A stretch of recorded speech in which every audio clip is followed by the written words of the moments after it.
This program was first broadcast on Canterbury's access media station, Plains FM, and was made with the assistance of New Zealand On Air. Hello everybody, and welcome to God is Not Absent, a podcast in which we share stories of faith in the lives of New Zealanders today. This podcast is hosted by me, Apoorva Patelkhana, a young woman who has embarked on her own journey with God and is incredibly curious to know if God really is as dead or absent as many Westerners seem to think. I'm hoping that through this podcast we'll see how vibrant and how real God really is. Because if God really is not absent, well then, that changes everything. Hello everybody, and welcome back to this week's episode of God is Not Absent. I'm here with a very special guest. In fact, she's so special that she's actually the host of the show. Welcome, Apoorva. Oh my gosh, that's so sweet. I'm so excited. Hello. Yeah, so this is the Christmas special. And so this is why your very special gift from this week's podcast is that Apoorva is going to be sharing more about this spiritual journey that she's embarked upon. Now, I don't know about you, but if you've been listening, I feel like you'd be so curious to hear about, what's been going on for Apoorva. Like, she always asks us the questions. And now it's time to hear more from her. If you're wondering who I am, that's probably a good thing to mention. My name's Melanie. I have featured on an episode before.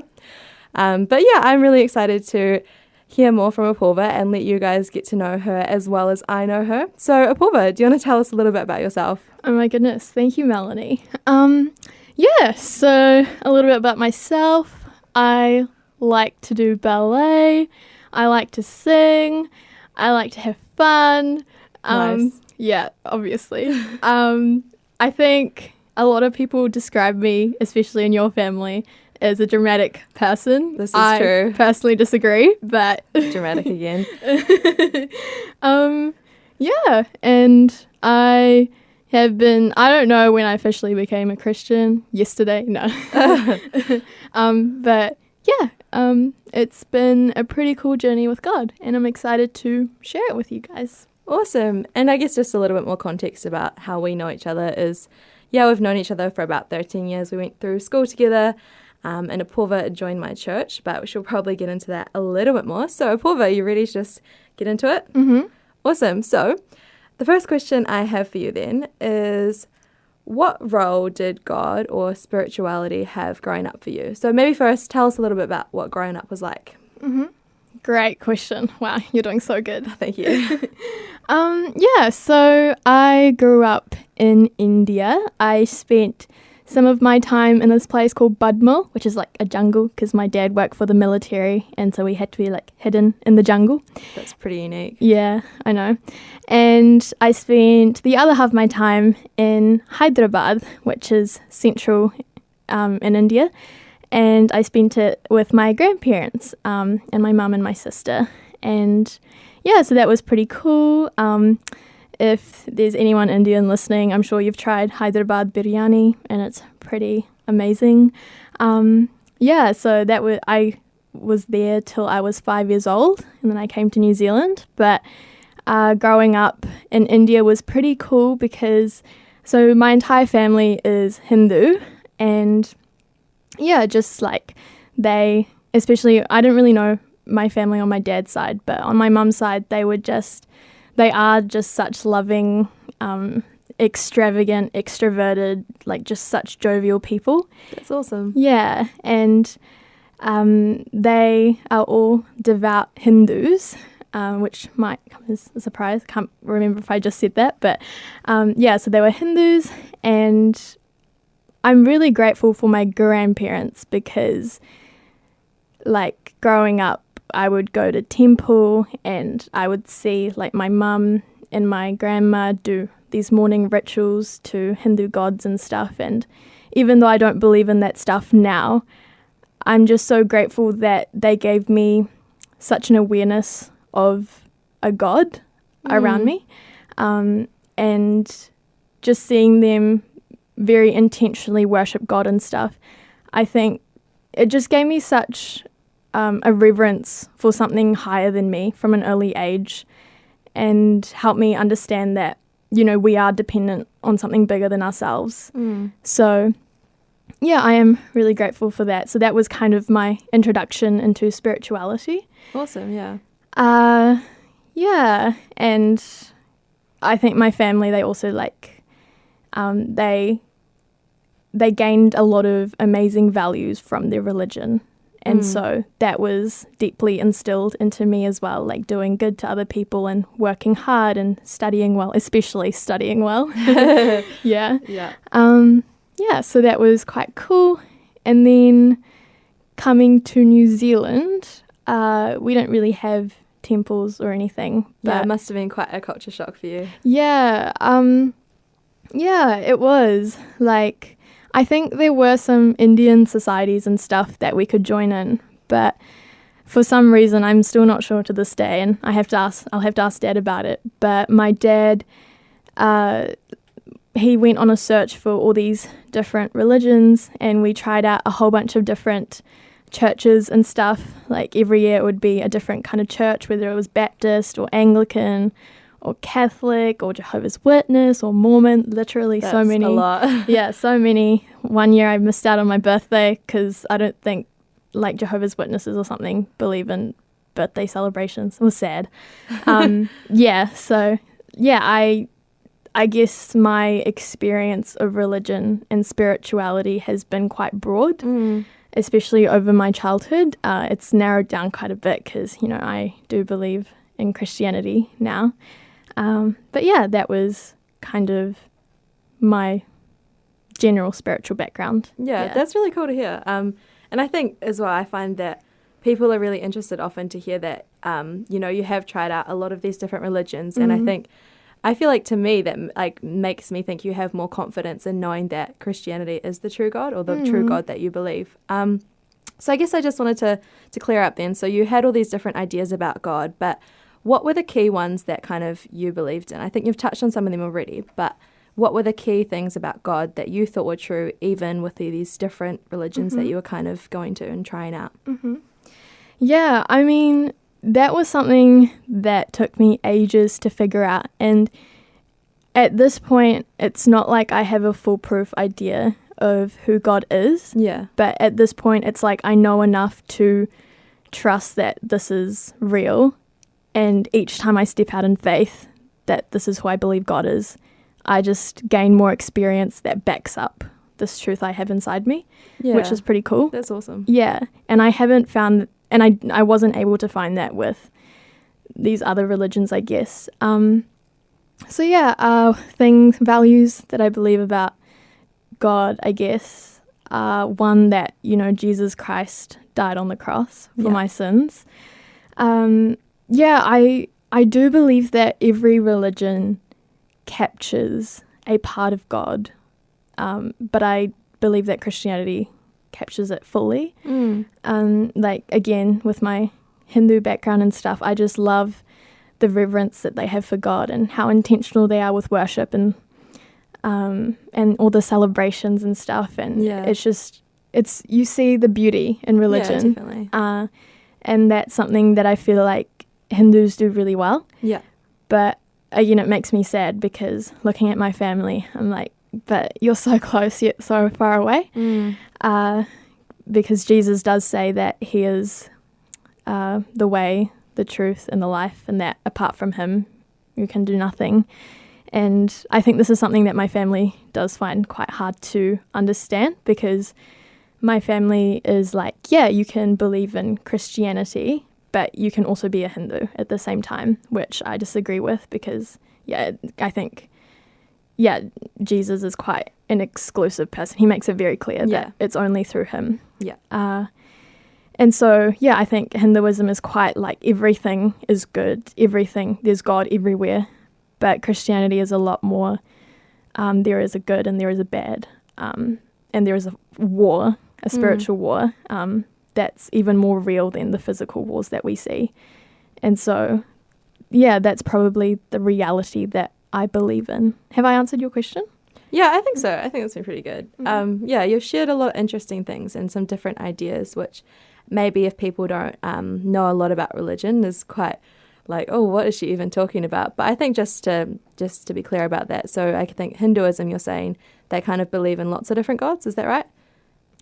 Yes and no. So I've discussed this with, I'm actually trying to learn a lot more about it recently, because when I was younger, I was like, oh, like it's so stupid that they just worship statues and stuff. And not that I'm endorsing Hinduism, I still don't believe in it, but I've realized it's a lot more complex than that. Okay, yeah. And it's like, there's like one big god and lots of other gods, and I don't know. I probably shouldn't go into it. Yeah, that's fair enough.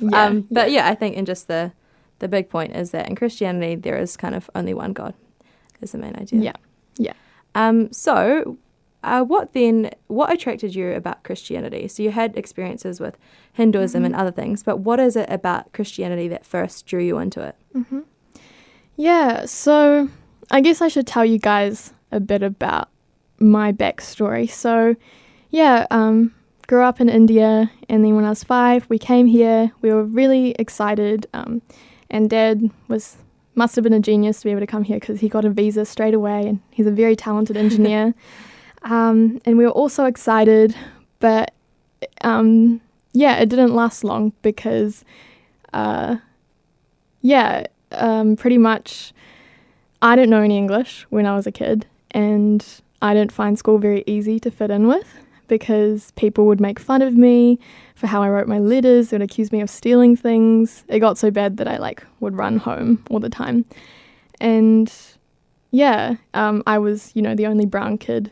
And so I just found it really hard to fit in. And I think it was the same for my sister. It was probably a lot harder for her, because she had known a lot more of what she had just lost. And high school can be a terrible, she's 9 years older than me, so she must have been 12. And it was a lot harder for her. And then it was really sad, because my mum was diagnosed with a whole bunch of health problems that meant that Dad had to become a full-time carer. And so here we were in this foreign country trying to make a life for ourselves, and I guess all of us expected us to do well, to, prosper in this new country, and it was almost like we weren't even given that chance. And it was hard. Yeah, it was really hard. And just literally in our first year of coming, it was like just this cloud of depression just settled over our family.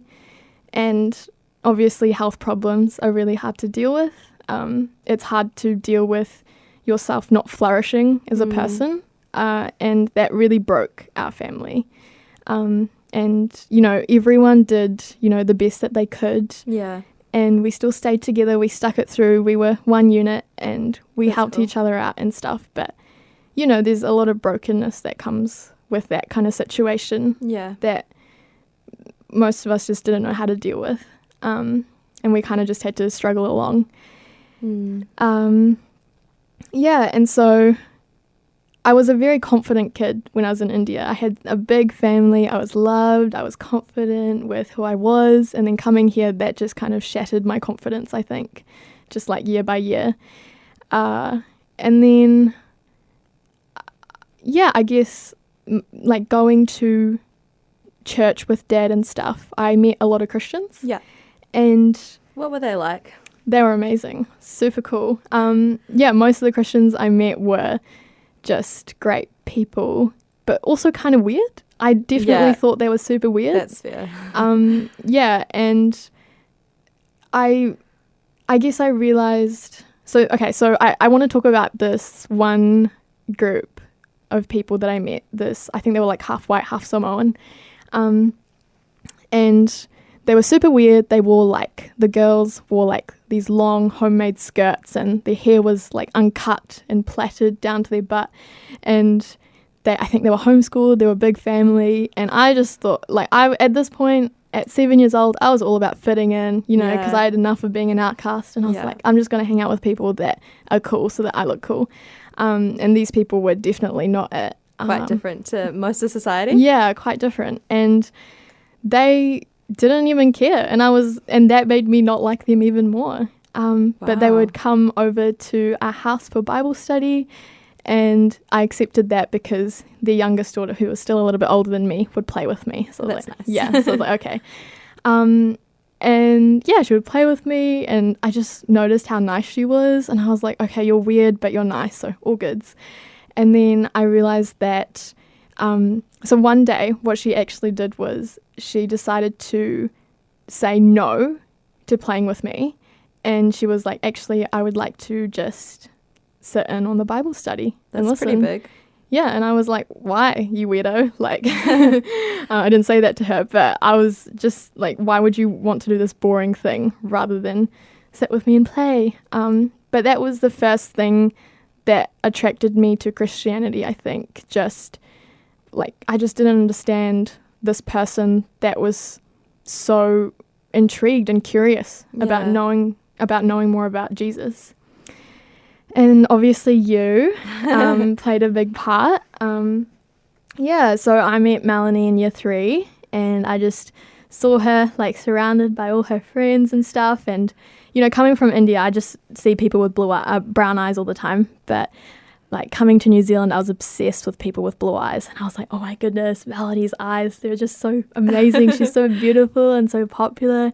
And I noticed she was smart as well. And I was like, whoa, that's who I want to hang out with, because she's just so cool. And that's so sweet. Yeah, it's all good. And those are actually, looking back, those are quite shallow things that I valued. But it's really cool that God used that still to help me become friends with you. Yeah. Because, just like getting to know you more. Again, I was so surprised that even though you were so popular and smart and pretty and stuff, you didn't use that to kind of make yourself look better than other people or anything. You actually use that to include other people. That's and cool. Sometimes you didn't even notice it in yourself. And I was like, what? I just don't understand this person. Wow, yeah. Yeah. And I always thought that your confidence came from these things. Right. But then as I got older in high school and stuff, I realized, oh no, it comes from Jesus. Yeah, definitely. And so that was another thing that attracted me to Christianity. I was like, what is this religion that, like, who is this God that gives people such confidence? And I always, like, growing up, going to church and stuff, I did rely on Jesus, but I didn't have the confidence that you had because I didn't fully give my life to him as you did. And I definitely say that, that confidence you talk about, it definitely comes from God. Yeah. Like, there's no doubts in my mind about that. And I think, it's so cool to hear that that's something that you noticed as well. Yeah. No, definitely. Like, and I noticed that in the rest of your family as well, that you didn't put your confidence in, like, how rich you were or, like, what kind of job you had or anything. It was in Jesus. And that's cool. So that was a big thing. So is that kind of what made you commit, or is there a bit more to it than that? Oh, man, my story's so complicated. Sorry, guys. It's good, though. It's good. It's real. So I think growing up, I always sought a place to belong because I found it really hard to belong to it, and I found it really hard to make friends and stuff. And finally in high school, I, found my group of friends with you, and I went to youth group, and youth group is just great. It's just this wholesome family where people just are so loving to you. And that was something that was really cool. And just everywhere, like, there was so, honestly, if I talked about all the Christians I met, that made me feel like I belonged. This podcast would be like 10 hours long. So I'm only just talking about a few people. But yeah, just everywhere I went, just Christians were so good at making me feel loved and making me feel like I belonged. And that became a huge foundation for my faith. But eventually God made me realize that that can't be the actual foundation. It can be what brings me to my faith, but it can't be the foundation. Yeah. So what made you kind of realize that? Yeah. So in year 13, I went back to India and to visit my family again. And I went to all these weddings and stuff, and just seeing my family, like, just seeing my family, I just remembered just how loving they were and they are. And just, I had that same feeling of belonging as I did with Christians, I guess. Yeah. And I think that's when I kind of had a faith crisis, because I was like, wait, these people are Hindus, but they're loving. And then these people are Christians, but they're loving. And I naively thought that only Christians could be super loving. Yeah. And yeah, so that was when I had a big faith crisis. And you were nudging me to get baptized. That's true, I was. And I had already been baptized before in year 5, because I went to a Catholic school and they make you do this course and stuff. But I wanted to do it again properly. And this time I wanted to do it without having any doubt that I believed in God. Yeah. That's so good. Yeah, because I was just sick of the doubt in my heart. It was like Jesus talks about how our faith shouldn't be lukewarm. And honestly, I think that's a blessing that he says that, because it's so hard to have a lukewarm faith. To constantly be on the fence is actually really tiring. Yeah. And so at this point, I was like, God, like, I so strongly believe that there is a God out there. That is one thing I cannot deny. Just like looking at my hands or looking at a leaf or something, that is one thing I cannot deny. Yeah, God's just designed us so incredibly. Yeah, like when people say that it's just all random, I just don't understand why they think that's easier to believe than a God that created a world with order, a universe with order. But yeah, so I knew there was a God, but I just didn't know what face he had. Yeah. I didn't know what to call him. I didn't know what his characteristics were. I was like, I'm just so lost. And I wanted to like either back out completely or say yes to God. So my sister invited me. So my sister lives in Sydney, and so she invited me over and for summer, and God was totally guiding me, because in her bookcase she had this book called Redeeming Love, which she had never read, but her friend just randomly gave it to her. It's by Francine Rivers. I highly recommend people read it because it just changed my life. Wow. So it's this book based on the book of Hosea in the Bible, and it just made the Bible so much more alive to me, and God's love really real. I don't have time to explain it all, but yeah, it was good. Yeah, it was really good. That's and cool. So yeah, that firstly made God's presence in my life feel more real, because I wasn't sure if my life could actually be led by God in the way other Christians say it could. And then I also read this book called Mere Christianity in the library. And by C.S. Lewis, I believe? Yes, by C.S. Lewis. And yeah, I really appreciated what C.S. Lewis said about why he thinks Christianity is the right religion, because it was no question to me whether God was real or not. It was a question to me what religion I should follow. And so he had some good things to say about why he thinks Hinduism isn't the true faith, but why Christianity is. And of course, smarter people than me will figure out flaws in his logic, but at that time that was enough for me. Yeah. And I decided to, commit my life to Jesus after that. And honestly, like, ever since then, it's been amazing, because what God says about seek and you shall find is so real. That's Yeah. amazing, yeah. Just like if you, like a lot of the time, what's God expected of me is faith first, and then he'll show me that he's there. And that's, I have no doubt about it now that, God is real. And obviously he's done quite a bit since those, in those 2 years, 2-3 years. But we probably don't have time. Yeah, I think we are getting close to wrapping up. But I love hearing, about these kind of experiences in your life that give you confidence about who God really is. You were questioning kind of which is the real God and kind of trying to make sense of it, but God revealed it to you, which I think is awesome. So I wanted to ask, are there any Bible verses that you wanted to share? Mm-hmm. Yeah, actually, quick thing I wanted to say. So those people I was talking about, those weird-as family people, they gave me my first ever Bible. Oh, nice. On my 7th birthday. And I hated it. I was annoyed. I wanted a Barbie doll. but they gave it to me, and I had no Barbie dolls, so I was forced to read it the entire time. Yeah. So I don't know what your names are because I was so young, but just grateful to you guys. That's cool. So yeah, my Bible verses that I really enjoy. Psalm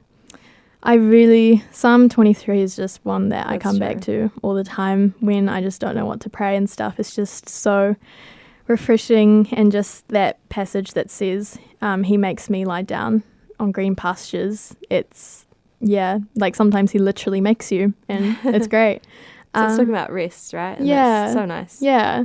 But also verses that I repeat in my head a lot are Hebrews 13 verses 21, which talks about how God equips us for every good work. And so when I'm kind of feeling overwhelmed by all the things I'm doing, I just remember that actually God is with me, and he is the one that equips me with the ability to do these things. And finally, another one that I like repeating is Romans chapter 8 verse 28, which talks about how God works all things for the good of those who love him. And that just is something that I've held on to when things have been bad, and I just trust that God will use that situation to bring about even more good. Yeah, I really love that. Yeah, so Apoorva, as we come to the end of the episode, we were just wondering if you had a song that you wanted to share to us about that means something to you, and why that song means something cool to you. Thanks, Jacob. So the song that I picked was Rest in You by All Sons and Daughters, I believe. Yeah. Yeah, and the song just reminds me of God's love, and just the way it's sung, it helps imitate kind of how I feel in that moment, I guess, just really sad and feeling really weak and dependent on God, and just how much God holds me in that moment. So yeah, I really like that song. And I guess also, since it is the Christmas special, I just wanted to remind you guys that Jesus was born on Christmas Day, and God decided to come to earth in the form of this weak little baby and grow up beside us and love us and die on the cross for our sins. And if that isn't love, I don't know what is. It's definitely an amazing love story there. Thank you so much for sharing that, Apoorva, and I hope you guys enjoy the song. Merry Christmas, guys. Merry Christmas. Merry Christmas.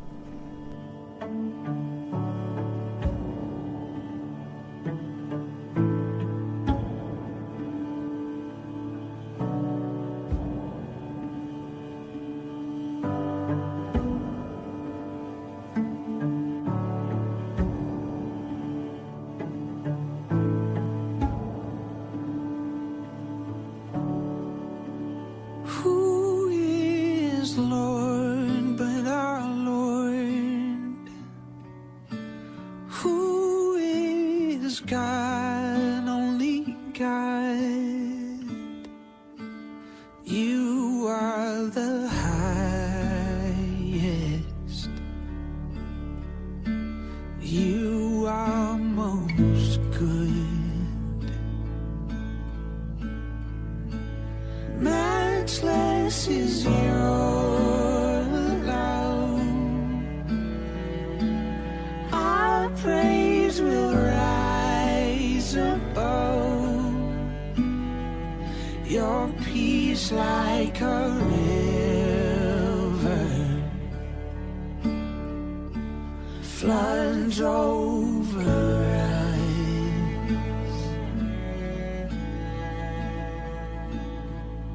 Our hearts are restless until they find rest in you.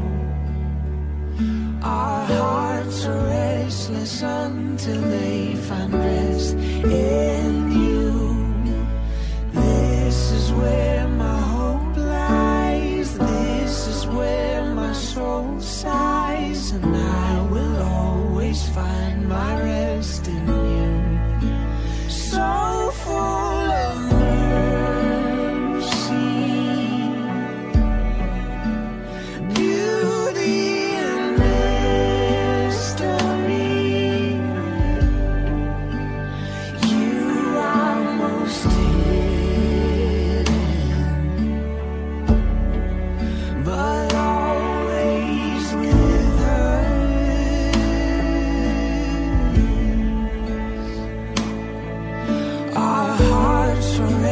restless until they find rest in you.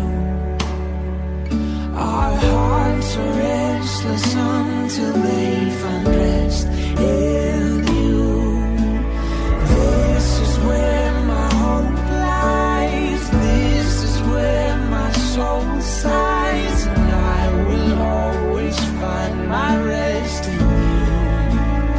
Oh, this is where my hope lies. This is where my soul sighs, and I will always find my rest in you.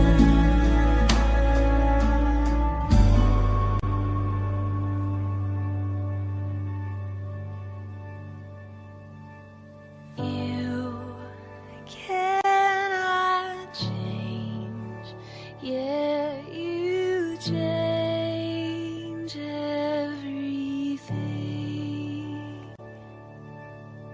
You cannot change, yet you change everything. You cannot change, yet you change everything.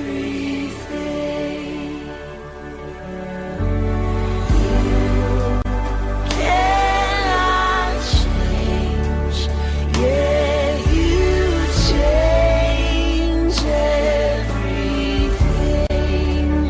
Oh, you cannot change, yet you change everything.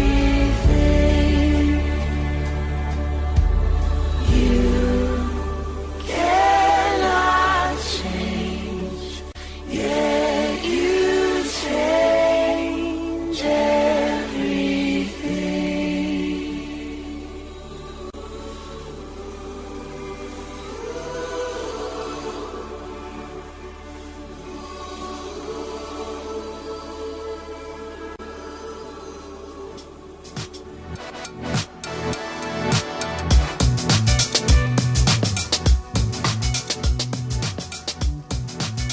Thank you for listening. Tune into our episodes every other Sunday at 12:30 p.m. on Plains FM 96.9. Otherwise, catch us on Spotify or Apple Podcasts.